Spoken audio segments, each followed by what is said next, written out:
Ja näin Kingstallin illat sitten vaan jatkuivat ja ollaan jo vuodessa 1992 ja maaliskuussa Helsingin jäähallissa ja kansainvälistä väriä haettiin asettamalla vastakkain raskaan sarjan miehet Alexander Popov entisestä Neuvostoliitosta Moskovasta. Hänellä on nämä kirjavat housut jalassaan ja häntä vastassa musta housuinen yhdysvaltalainen Mike Dixon.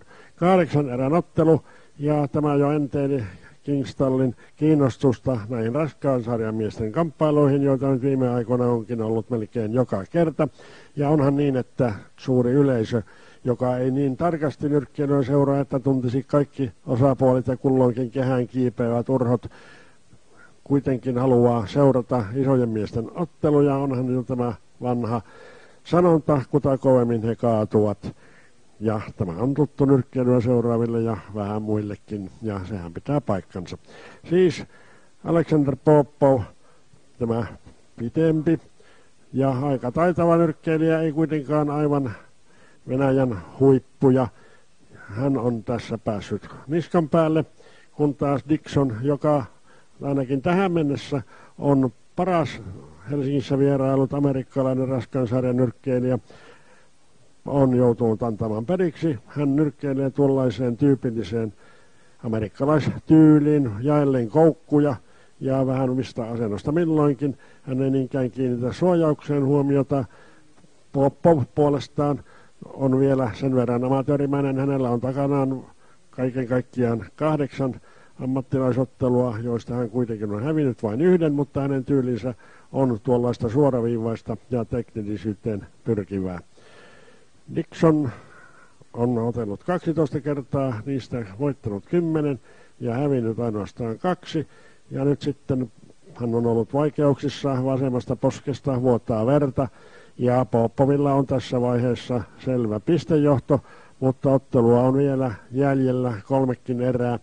Kehätuomarina Erkki Meronen tässäkin ja yleisö siitäkin huolimatta, että ei näitä kumpaakaan oikein tunne, niin on kiinnostunut ottelusta ja nyt tässä Popov sai vartaloiskun ja joutui käymään polvillaan ja vaikuttaa, että hän on hieman väsynyt ja jotenkin tuo kädenliike oli jo antautumista osoittava, mutta ei se nyt kuitenkaan sitä tarkoittanut, vaan Popov lähtee kun luvan saa tuon kehätuomarin 8 laskun jälkeen taistoihin ja pyrkii ratkaisemaan otteluja tähän, kuten sanottu, pisteellä johtaa.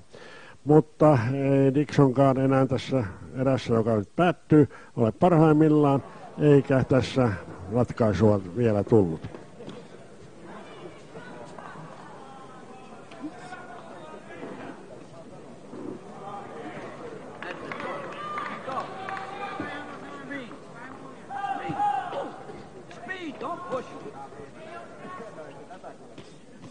Eikä sitä ratkaisua tullut myöhemminkään. Nyt on alkamassa 8. erä ja Dixonin kulmaa paikkaa siinä tunnettu englantilainen valmentaja ja nyrkkeilyagentti Paddy Byrne, joka on erittäin etevä juuri tässä kulman paikkauksessa, mikä on taide sekin. Hän pystyy lähettämään miehen vielä jatkamaan ottelua, vaikka näyttäisi katsomosta siltä, että tuo verentulo on jo haitallinen. Mutta niin ollaan 8. eli viimeisessä erässä.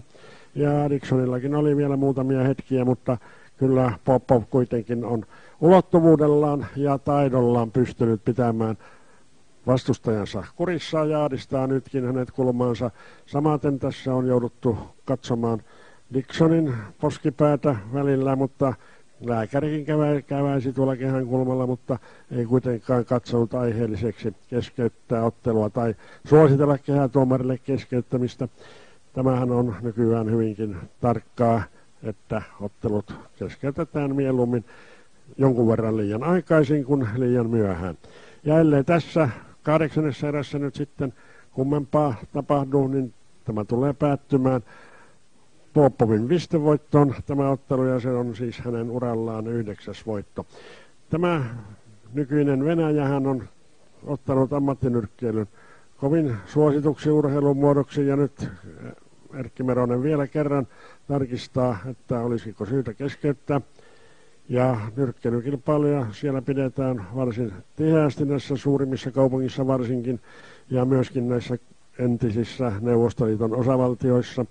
Ja Euroopan ja maailmanmestaruusotteluihin saakka on venäläisiä hiljalleen päässyt.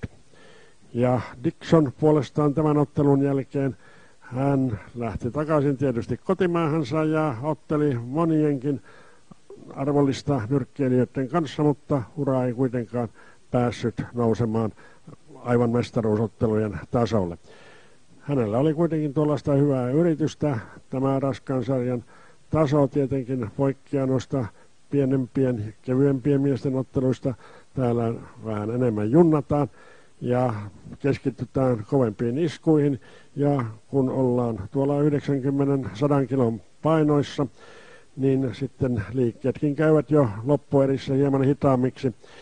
Poppo painoi muuten punituksessa 105 kiloa ja Dixon, paitsi lyhempänä, hän on myöskin 10 kiloa kevyempi. Ja tässä ennen tämän ottelun tapahtumista Jose Tuominen kävi kehässä ottelemassa ratkaisemattoman englantilaisen Rick Bushellin kanssa. Ja Jyrki Vierelä, joka on uutena miehenä tullut Kingstalliin tuonne keveimpiin sarjoihin, hän puolestaan kohtasi myöskin englantilaisen Henry Armstrongin ja tämä ottelu päättyi myöskin tasan. Vierelästä Kingstalli sai tuollaisen sopivan alasarjojen ottelijan ja Viereläkin pääsi jo niin pitkälle, että hän välillä oli Euroopan arvolistallakin, mutta tuota mestaruusottelua hän ei kuitenkaan toistaiseksi ole saanut ja ottelu päättyy nyt ja Poppohan sen voittaa.